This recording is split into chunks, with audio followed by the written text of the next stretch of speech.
How's everybody doing today? Just hoping everyone's enjoying this Monday morning.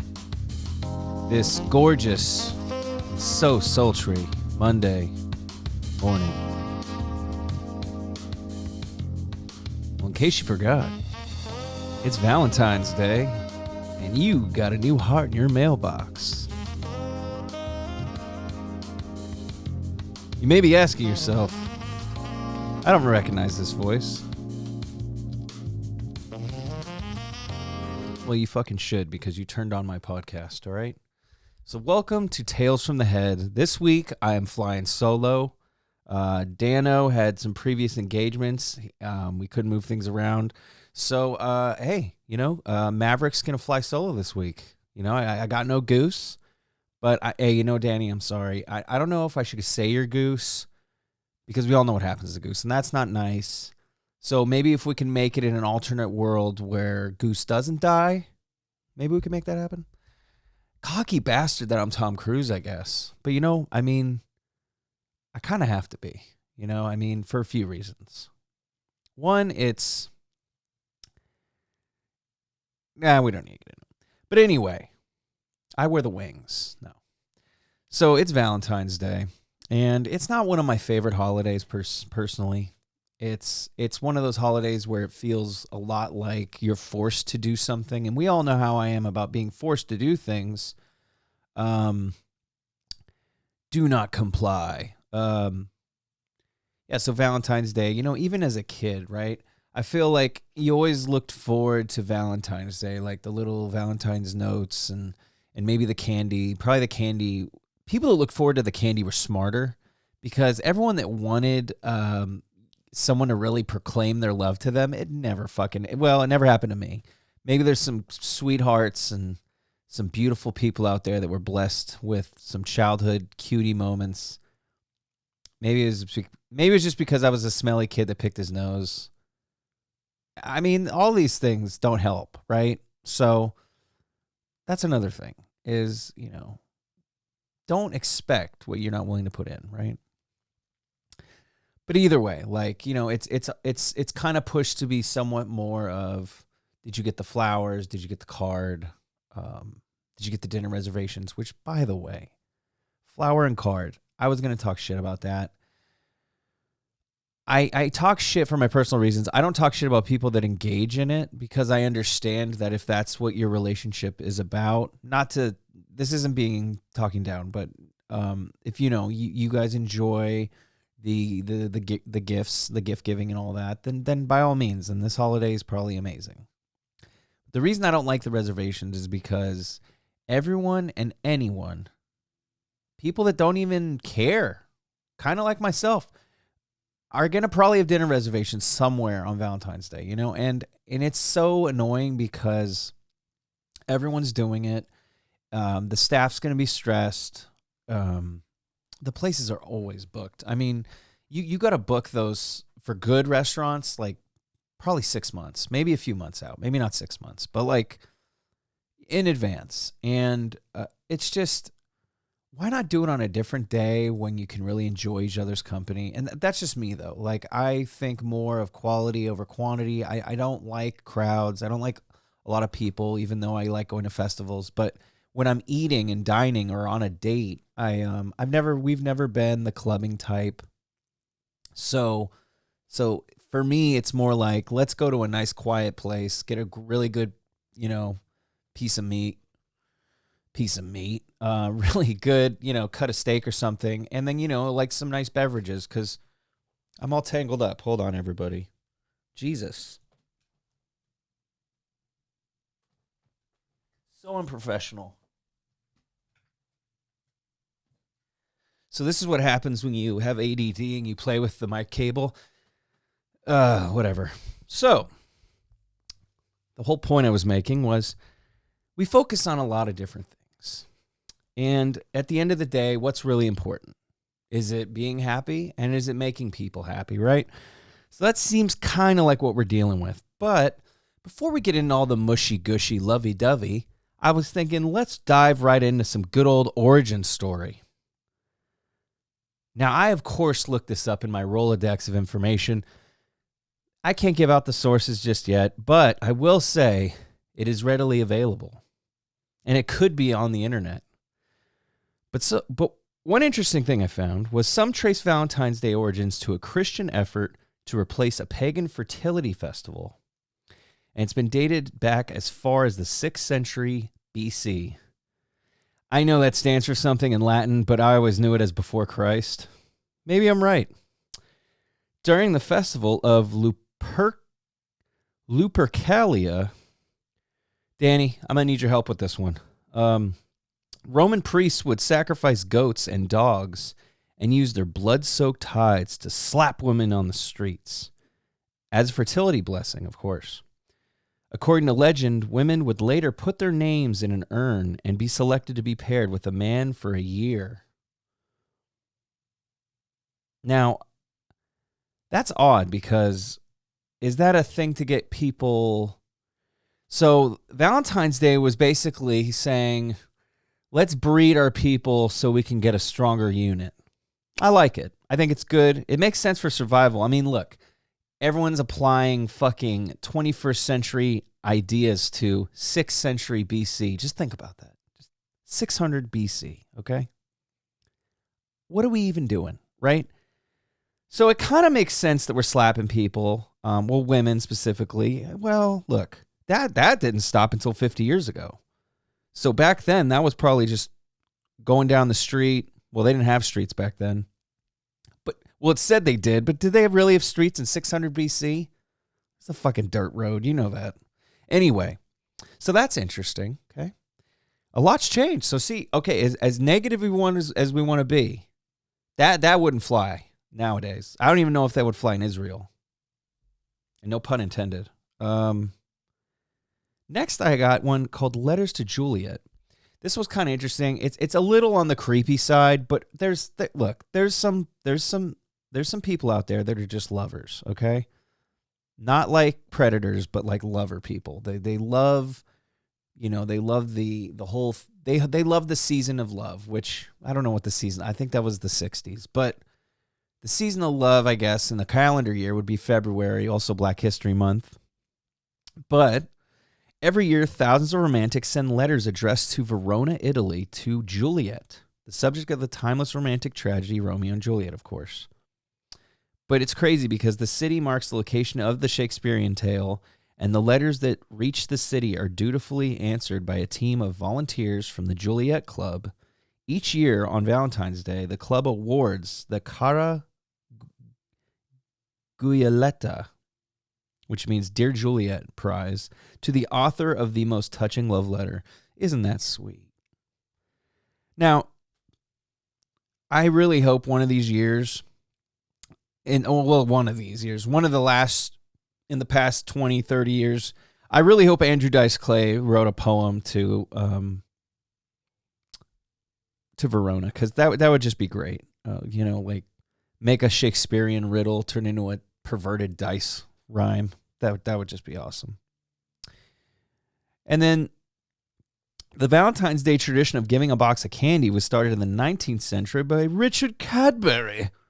It couldn't be any coincidence that is the Cadbury egg guy, is it?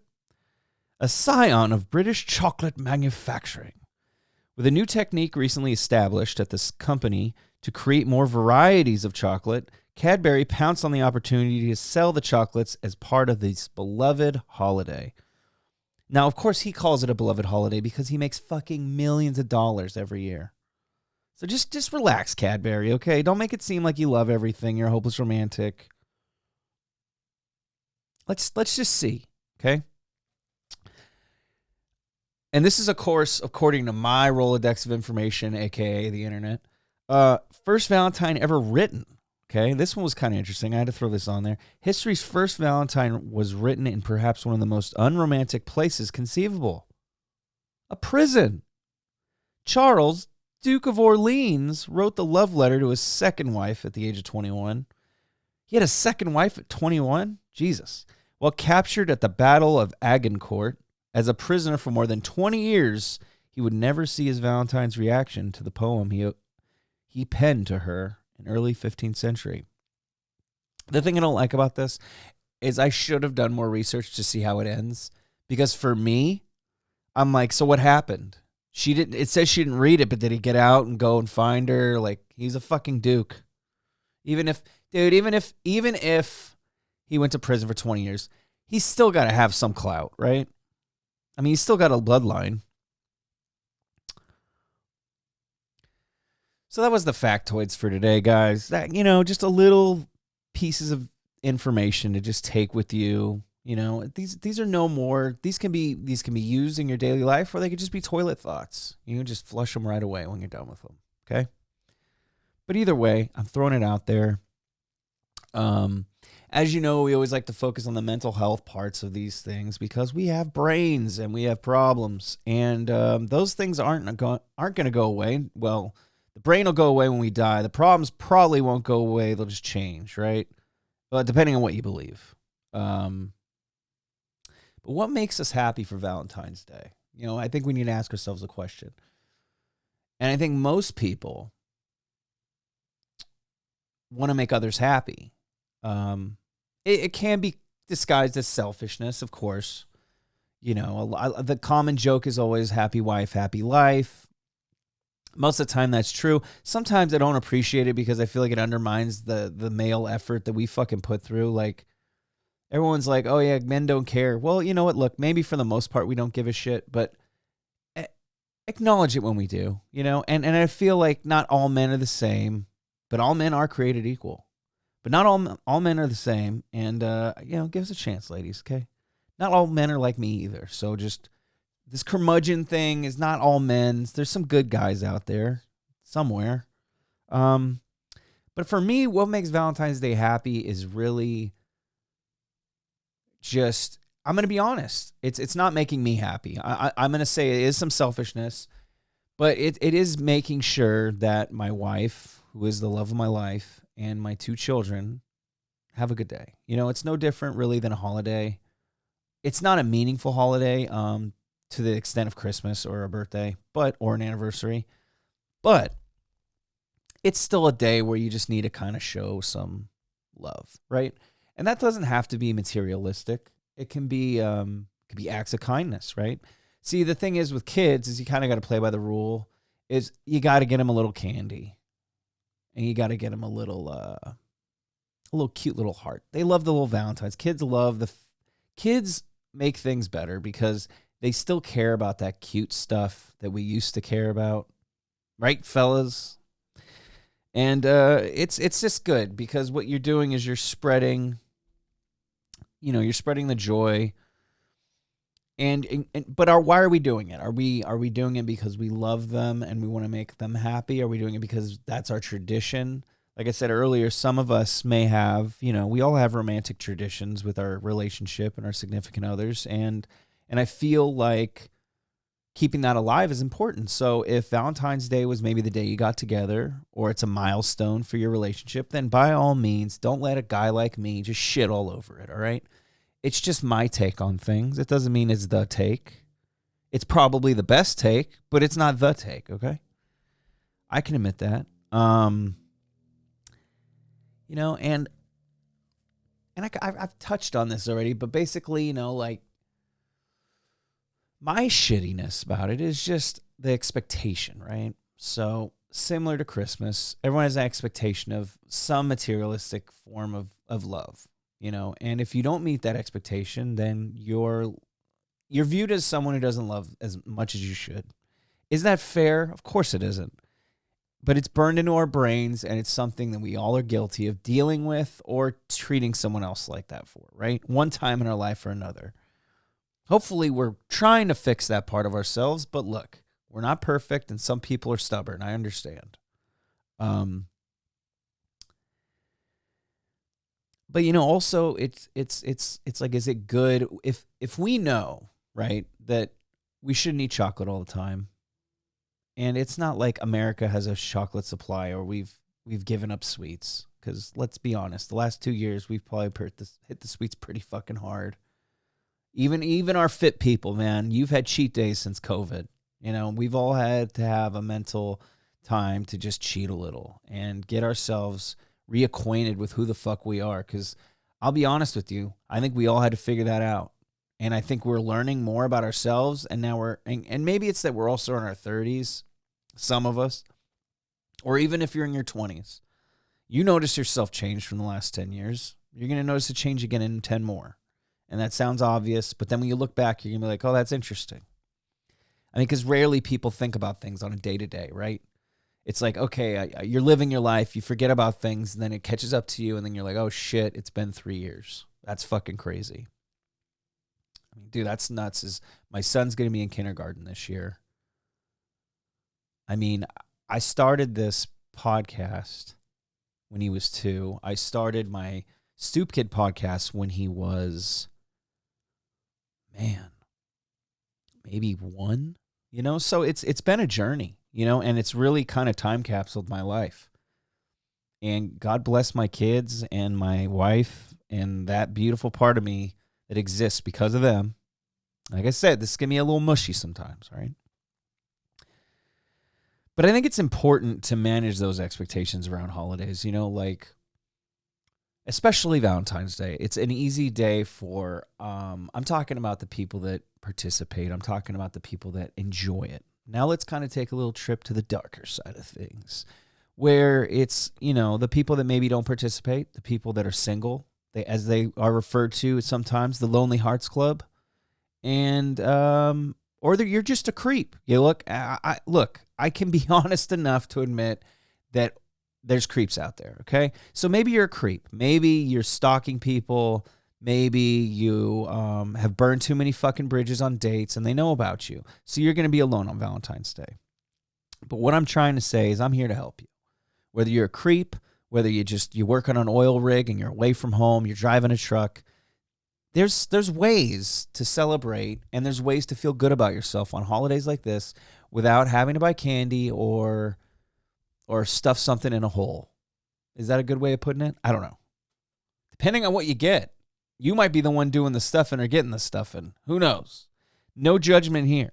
But all I'm saying is I think it's important to manage those expectations, guys, because if you go into it knowing that it's Monday and tomorrow's Tuesday and I still got a whole week to deal with, then it's really not that bad. And also, if you understand that the Hallmark Company is pretty much responsible for most of what we deal with, the card company, it's also not that big of a deal because then you're like not a sucker spending money.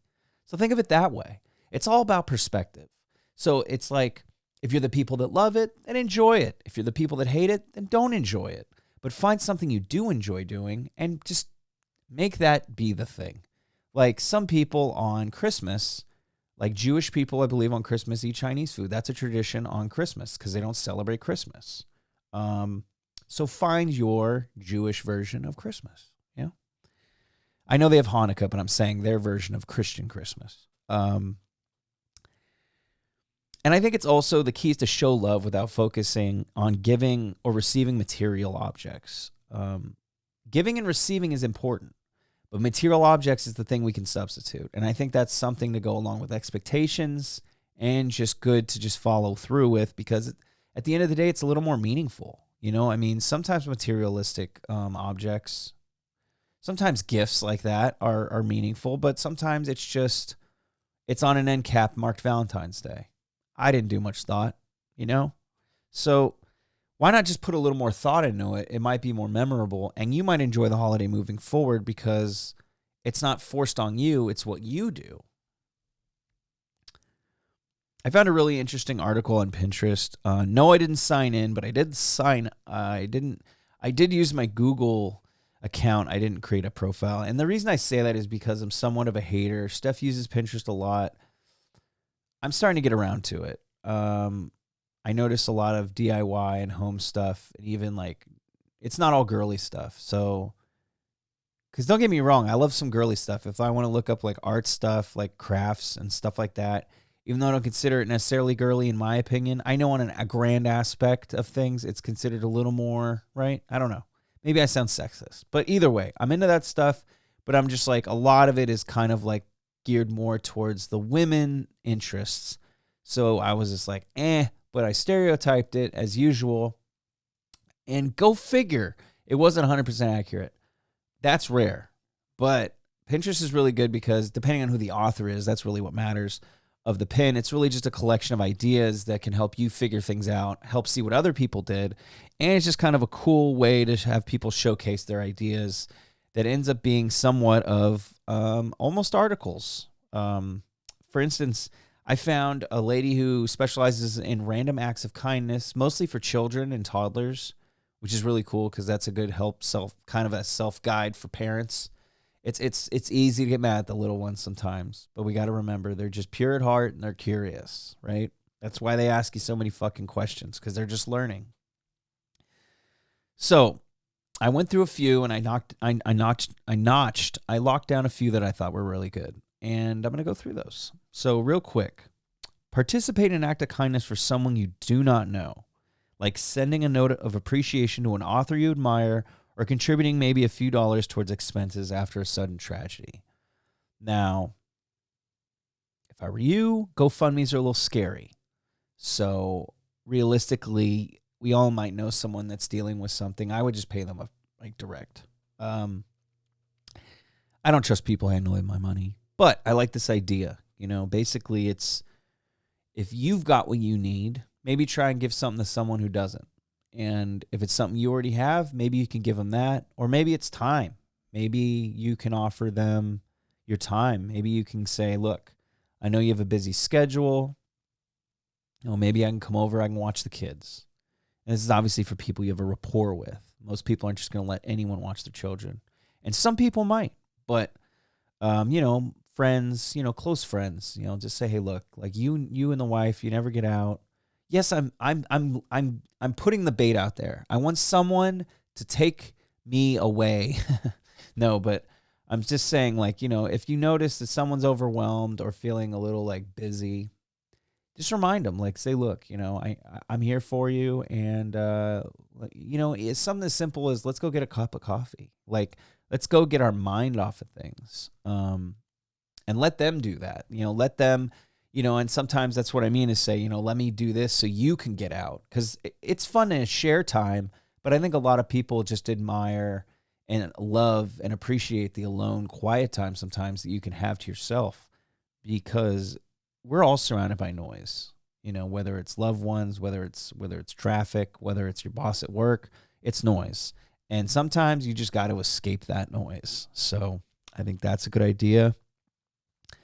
That was number 2. I kind of combined them a little. See what I did there is a little natural. I'm trying new things here. I'm trying to make this a little more smooth, a little streamlined. And I'll tell you right now, I used to do Stoop Kids off the dome. And although I enjoyed them, and I can bullshit, the production quality, it's such a better product when you really put production work in. I mean, I know that sounds like duh. But it's real, guys. Just put the blueprint together and build the house. Don't build it as you go. You're going to fucking fuck up somehow. But, at the ending thing that I really enjoyed from this article, and what I took from it as well, was, just imagine if we spent a little less money on loved ones who already have enough, and we gave a little more to those in need. It can be as simple as to make a positive. It can be, geez, it can be hard to read. It can really be quite simple to make a positive difference on this day dedicated to sharing love if we just look outwards versus focusing inwards. And at the end of the day, what are we doing? We're always focusing inwards. Always. Even this whole podcast is really about focusing inwards, and I liked that. We need to focus outward. And that's really the only way you can be happy. Your happiness starts with yourself. And that's you looking in. You immediately need to start looking out as you're looking in, because you can't just focus on this. You're going to get obsessed with it. You're going to get I got to do this for myself. You got to multitask. It's a balance in life. It's investing in yourself, and it's also investing in others. And that's love. Love is an investment of time and how you spend that time, right? So it's your time, it's their time, it's our time. It's our time. I don't have a speech, But I just thought that was some good information to take for this glorious holiday that's usually marked up and dressed up with flowers, chocolates, and maybe some sex wax. I don't know. I've never used it. I know that I know the sex wax is actually used for surfboards, but I just don't see why you would need more grip in the bedroom. I feel like you would need more. Yeah, anyway. But so this week we're focusing on Valentine's Day. Remember, guys, it's Monday, okay? It's not a big deal. And maybe it is. And look, let me hype. I spent a little time on the negative side. I'm going to end ramping you guys up, okay? So for those of you that, like I said, lonely hearts, or you're just not feeling it, do some charity work.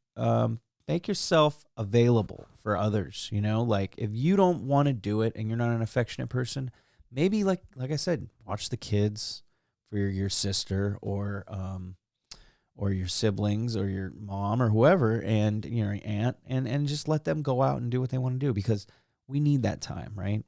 And they will appreciate you for that, because that is one of the best gifts you can give someone is time, because that's something it does not grow on trees. And it's always dwindling. So, that's a solution. But for those that have got plans, let's hype it up a little bit today. Let me get some lemon ginger tea so I can talk. All right. Now, if we're talking like dinner reservations, I always lean steakhouses or Italian, right? I think most people could probably think that's probably standard. Now, once you get towards the Midwest, I feel like it gets a little weird, because specialty-wise, I'm sure there's fine restaurants out there, but, it's whatever. We're not judging restaurants. It's just, what are we doing, okay? So, realistically, a nice dinner, have a few drinks, hopefully you got Tuesday off, or maybe you working a half day, smart things like that, because I'm a drinker. I wouldn't say I'm an alcoholic, but no alcoholic ever calls themselves an alcoholic. And I enjoy drinking. So Monday night's kind of a thing, right? It's kind of rough. Like, because you're just like, oh, I got to go to work tomorrow. And when you're not single and you don't have to drink on a Monday night, it's hard to want to. So good luck to all those out there. Hey, pack the Pedialyte sticks. They make them in these little sticks. You can put them in your water bottles. Maybe just fucking throw a few in the car. And right before you leave, right before you go to bed, just knock a few back. That's the way to do it. That's the fucking way to do it. Because I'll tell you guys what. I myself, because this is Monday. So last Friday, I went to a whiskey bar. I don't know what happened yet, because technically it's not that day yet. But I'm going to enjoy some drinks. We're obviously going to have a nice weekend trip with the family. So that's what I got planned. Everyone's kind of going to the beach because we're going to have a heat wave, which a heat wave in February is not scary. It's just beautiful. 78, 75, 78 degrees. Everyone's going to be at the beach. It's going to be great. We're going to the snow, so I am super stoked that we're going to be dealing with less people. But, I'll have a report for that next week on how that went. And I'll have a report for Friday, because I'm planning on going to a whiskey bar out here by my neck of the woods. And I've not been there to drink yet. It's literally a bourbon and whiskey bar, so I'm super excited, because that is my favorite spirit at the moment. Well, next to the wine. I guess beer's a spirit. Yeah, so I like beer, wine, and bourbon. Yeah, that's good. Whiskey too, some whiskeys. Not scotch so much. But that's going to be a good time. Going with a couple friends. Definitely going to Uber. I already thought about it. And you know what's funny? I still have that stupid mindset. I was just like, fuck, I don't want to. It's not that far. I'm like, no, I'm not going to do it, though. I'm really not going to do it. It's just so reckless. And it's late. It's just too much. It's stupid. So I already pretty much budgeted it out. It's going to be like, wow, I'm going to probably spend tops $30, $35 to get there and get back. But it'll be safe. I won't have to do anything. I just can't be fucked up because I'm not trying to deal with the cleaning fee in someone's Uber. So if I get real fucked up, though, I mean, because that's the thing. The next day we're driving out. So I can't get trashed. I don't have vitamin B drips at my house. So I got to like be a little responsible. I said 2 drinks to someone at work. I mentioned to a coworker about what I'm doing. And I said, I'm probably just going to do 2 drinks. And they kind of looked at me like, in a way, I don't want to say they said it because it was just the look I got. And it was to illustrate in words, the look I got was, are you really going to be that much of a pussy? And then I realized, who am I kidding? I said 2 drinks. It's probably going to be 4 or 5. But if I space them out with waters and I'm eating, yeah, it's tough though. See, I'm just imagining because even though, yeah, you know what? Maybe I am being a little bitch. Maybe I am. But here's the thing. I'm 34. I got kids. I know I'm going to have to get up early the next morning. I know we're going to be like driving. So do I want to be shitting my guts out? Do I want to be hungover with screaming children in a car? Probably not. So that's just, I'll take the little dirty look and judgment and I'll have a better Saturday. But I'm thinking, okay, let's be responsible. I already doubled the max now. I said it was going to be 2 drinks. Now it's 3 to 4. So, but I do think 4 drinks and maybe a 4-hour span isn't terrible. Because realistically, okay, I get home around 9. I'll get home around 9. So, yeah, so even if we're there for 3 hours, I mean, 2 drinks an hour, you got to think, 2 drinks an hour isn't crazy. So, and by the way, it's not like I'm slamming these bourbons. So it'll be interesting. I don't know what we're going to talk about. I'm sure it's going to be a lot. I'm sure the conversation is going to definitely shift as people get more intoxicated. And that is the good thing about driving solo is if things get weird or things go downhill, I just leave. That is the single most best part about going solo is you just get the fuck out of there or you have a good night. But you got a backup plan. I love having a backup plan because sometimes you just got to get the fuck out. So I'm not hoping for that to happen, but I'm always planning for it. I just want to make sure I got an exit strategy. And I'm happy. I'm looking forward to it. I haven't really been to a bar I've been to restaurants that serve alcohol, but I haven't been in a place that serves alcohol to just go and drink in over 2 years. It's been a really long time. So, and especially just not going with like everybody. It's just me flying solo. So it's going to be fun, man. I'm looking forward to it. It's local. It's a local watering hole. So not only am I trying out some stuff, but it's going to be, my community. Meet some of the folks out there. And then talk shit about them probably next week. We'll see. It might be a good one, though. I might be, telling you guys about some drunken hugs and some cheer. Who knows? I don't want to count it out. And that's the thing. Manage your expectations. Manage these expectations for Valentine's Day. Manage your expectations for Sunday. Manage your expectations for every Monday. Because it's going to be a kick in the gut, and you're going to have to get it done. So let's just put our shoes on and get it done together. Thanks, guys, as usual, for tuning in to Tales from the Head. Next week, we will be back in full effect with Danny. This was just a sidestep with the old Coopster, but you know what? I hope it was okay. I think I can hold a conversation pretty well when I'm talking to myself. And I appreciate you guys watching me talk to myself to make this seem like a conversation. But it's really just me talking to myself. It's just really nice to have a pretend eye staring right at me to make me feel like I'm not crazy. But that's why we're doing this, guys. We're not crazy. We just got issues. We need to talk about them. We need to air it. And we need to try and get better. So hopefully we'll all do that together. Tune in next week for an all-new episode of Tales from the Head. And until then, guys, be safe, be kind, and please do not,